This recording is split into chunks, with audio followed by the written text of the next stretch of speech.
अस्सलाम वालेकुम। Switcher techno software house आपको complete retail point of sale software, restaurant point of sale software, किसी भी किस्म का आपका बिजनेस है आपको बिलिंग सॉफ्टवेयर प्रोवाइड करता है। कितना easy to use, user friendly software है। पूरा टच बेस्ड सॉफ्टवेयर, आप टच भी कर सकते हैं, माउस भी यूज कर सकते हैं। सबसे पहले देखें, न्यू आइटम में आप अपने सारे आइटम ऐड कर सकते हैं। फॉर एग्जाम्पल आपका मार्ट है, सुपर स्टोर है, फार्मेसी है। यहाँ पे देखें कैटेगरी वाइज आप ग्रोसरी के अंदर ग्रोसरी के आइटम आ गए। परफ्यूम के अंदर यहाँ पे परफ्यूम आ गया। अब जैसे मैंने कर दिया भाई, for example J dot perfume, ठीक है। यहाँ पे मैंने आइटम का नाम डाल दिया। इसकी यहाँ पे मैंने देखे परचेज प्राइस डाल दी कि भाई 200 रुपये परचेजिंग है। सेलिंग प्राइस मैंने डाल दी 500 रुपये सेलिंग प्राइस है।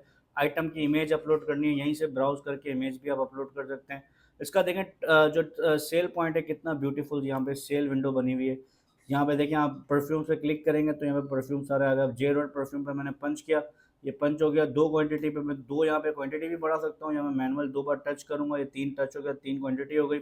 इसी के साथ बारकोड से भी आप इसको यूज़ कर सकते हैं। बिल पे मैं क्लिक करता हूँ, ये देखें बिल ब्यूटीफुल सा बिल आ गया। 2000 रुपये हमने रिसीव किए कस्टमर से, 500 में वापस देने। कैश बिल करूंगा, ये हमारा थर्मल प्रिंटर से ब्यूटीफुल तरीके से बिल प्रिंट हो जाता है। किसी भी किस्म का आपका बिजनेस है, आज ही हमसे रब्ता कीजिए। स्विचर टेक्नो आपके बिजनेस को कंप्यूटराइज और डिजिटलाइज कर देगा, और आप इसमें इन्वेंट्री मैनेजमेंट, परचेजेस, अकाउंट्स, तमाम तर चीज़ें मैनेज कर सकते हैं। Thank you so much. अल्लाह हाफ़िज़।